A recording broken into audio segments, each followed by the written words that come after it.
Hey everybody, and welcome to Module 2. This lecture is based on Chapter 9 of the textbook Library Programs and Services, The Fundamentals by Greenwell and Evans. We'll talk about laws that relate to libraries. This includes a legal basis for establishing libraries, user behavior, laws that pertain to library services, unattended children, user privacy, liability, contracts and licenses, and copyright. Here's a link, which is also in the module, that links to a 3-page chart that describes the various types of library in Michigan by legal basis. The chart covers things like governance, board type, how the board is established, whether they're appointed or voted, millage limits, funding basis, and a whole lot more. This chart is specific to Michigan, and it links to Michigan public acts that establish libraries. But if you're in another state, you can search your state library to see if they provide a similar document. In addition to the documents listed on this slide, the Michigan Library Law webpage on the Library of Michigan site also includes information about all kinds of legal issues that are relevant to libraries, such as materials challenges and censorship, Freedom of Information Act, district library law, the USA Patriot Act, and more.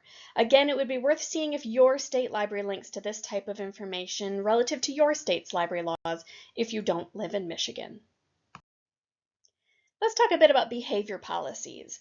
There is a difference between unusual or strange behavior and disruptive and harassing behavior, and there are limits on what the library can control and what it can't. Illegal behavior like public intoxication, drug sales, arson, assault are clearly prohibited and can be enforced in behavior policies. It's more difficult to police behaviors like sleeping, noise, or body odor because they aren't illegal. Library behavior policies can address these issues, but it's worth checking with the library's attorney to ensure that behavior policies are not discriminatory. There is a limit to what staff and other patrons can be expected to tolerate before it becomes harassment, but it also may be a fine line. The social issues module will go into more detail of resources for learning to manage patron behavior.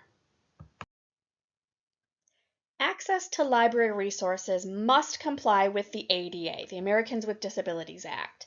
This covers everything from access to and within the building, ramps, elevators, aisle width, restroom accommodations, water fountain height, to compliance for access to the collection, such as large print and audio for the visually impaired, and to technology, screen readers, and website accessibility.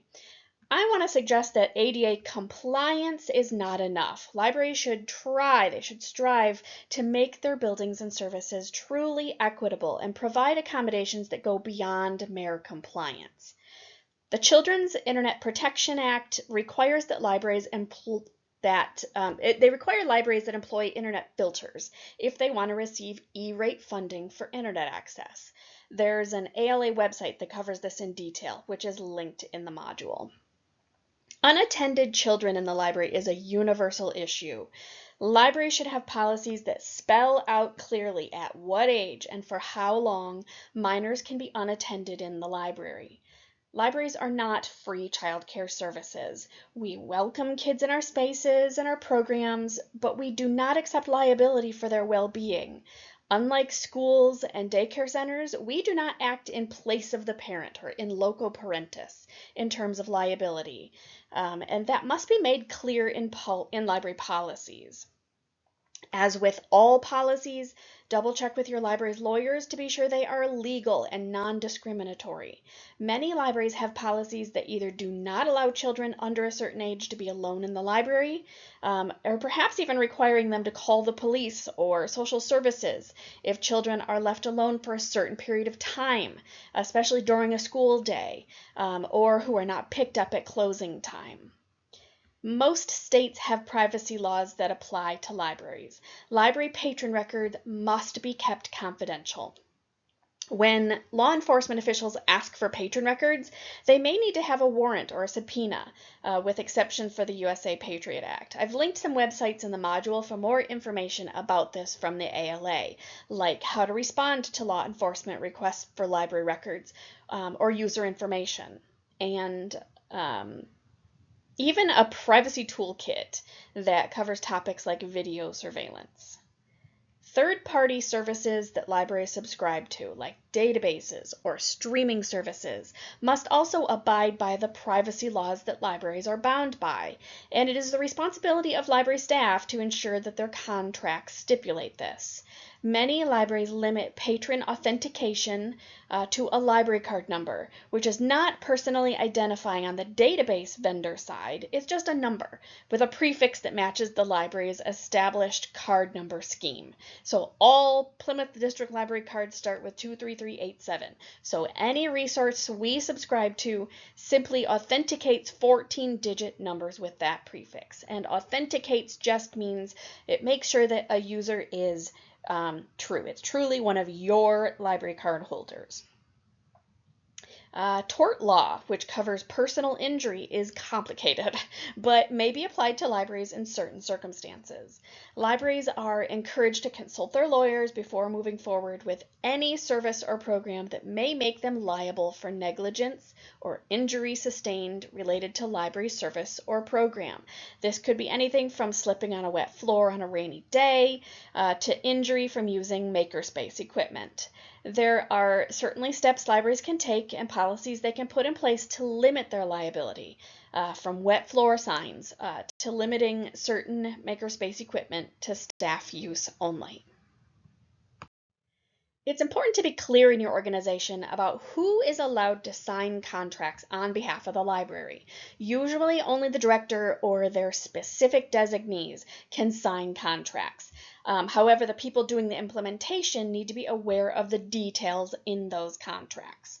It also needs to be made clear what is licensed versus owned and what exactly is being licensed.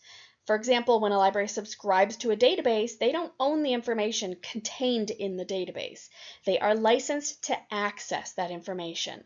There are limits to what they can access, how often, and what they can do with it, like how much they can print, who the library's specific audience is, card holders only, service area only, whether they can share content through interlibrary loan or document delivery, and what the term of service is before they need to pay for another year or whatever time span of service.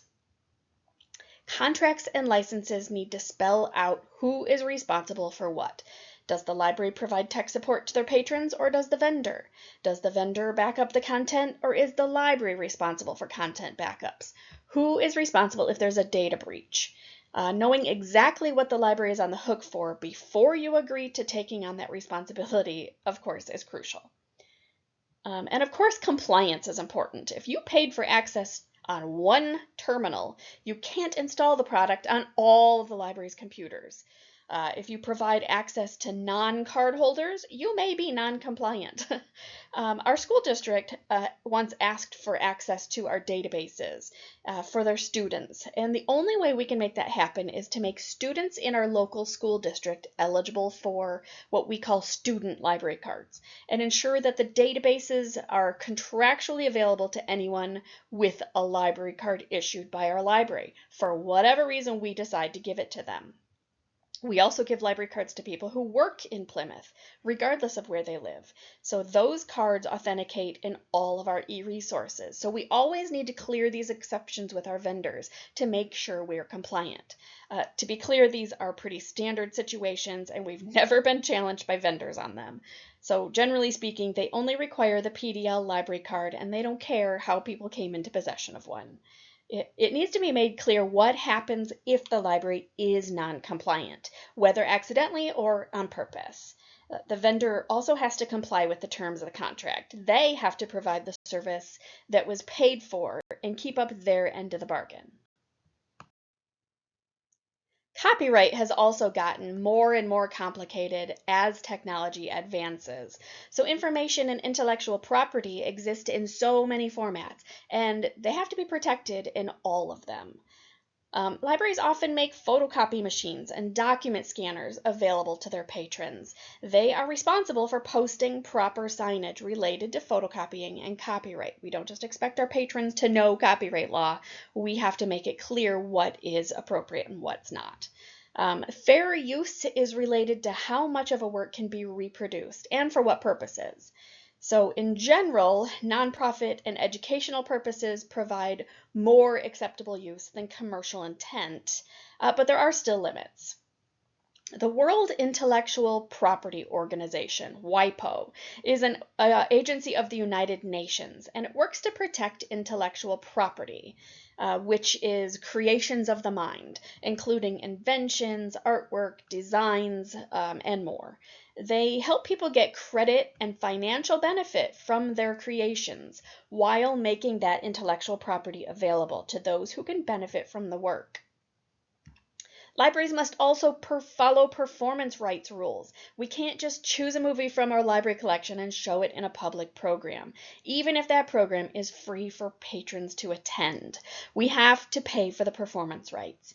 Libraries can purchase a license from a company that covers specific production companies and titles. Some e-resources like Canopy also include performance rights for specific titles within their collection. There are even further stipulations about showing movies outside. Some licenses require a contained inside space for showings. So you may not be able to partner with the city and show a movie in a park. Performance rights also apply to music and even pre-recorded readings of printed material. During the initial COVID lockdown months, public libraries were putting videos of staff sharing stories on their YouTube channels. Certain publishers were granting specific permission to allow certain books to be performed. We couldn't just read our favorites online. They had to be granted that special public performance right. There's so much more to be learned and said about library law, but this is not a library law class, so it's all I can fit into one module. I hope you'll check out all the links in the module. So in conclusion, library basis for library types is based in state law. Whether you're a public library, a county library, a district library, whatever, that is based in state law. So state libraries provide library law handbooks and toolboxes, so see what your state provides if you're not in Michigan, and I've linked to the ones that Michigan provides in the module. Laws both limit and enforce user behavior. Many library services have legal implications. Contracts and licenses are common in providing library services, and copyright enforcement is a library responsibility. Have a good week, everybody.